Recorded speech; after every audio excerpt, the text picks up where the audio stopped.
Assalamualaikum warahmatullahi wabarakatuh. Nama saya Muhammad Zidan Sembiring, kelas Robotika Pagi B.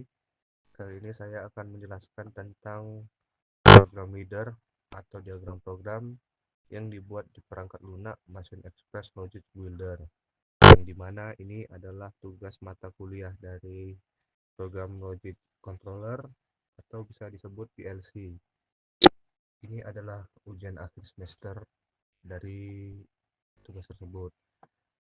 Langsung saja, blok fungsi pertama adalah CTU yang merupakan blok fungsi penghitung. Blok fungsi ini memiliki input CU dan Q dan output CV.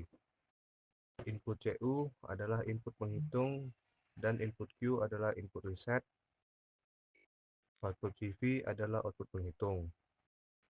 Lalu blok fungsi kedua adalah reset yang merupakan blok fungsi preset.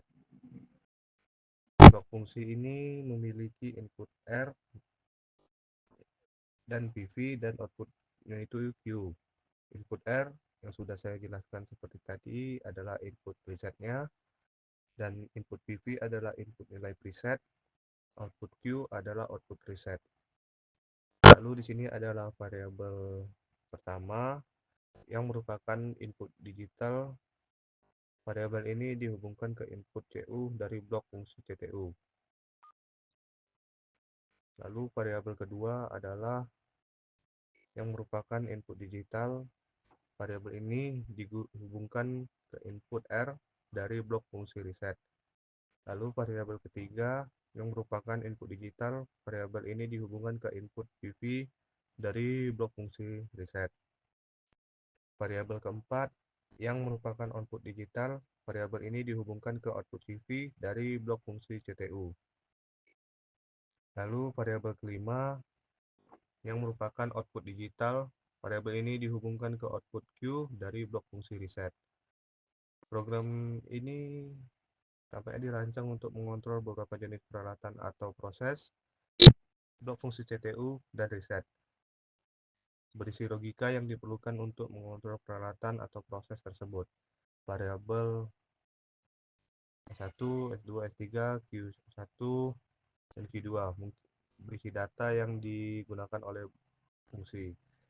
Program ini juga memiliki beberapa elemen grafis seperti garis-garis menunjukkan koneksi antara blok fungsi variabel, panah menunjukkan aliran data, kotak menunjukkan blok fungsi, dan lingkaran yang menunjukkan variabel. Lalu kesimpulannya, program ini merupakan program yang sederhana yang dirancang untuk mengontrol beberapa jenis peralatan atau proses. Program ini mungkin digunakan dalam berbagai aplikasi seperti otomisasi, industri, kontrol proses, dan robotika. Sekian dari saya. Jika ada kesalahan, saya mohon maaf. Saya Muhammad Zidan Sembiring. Wassalamualaikum warahmatullahi wabarakatuh.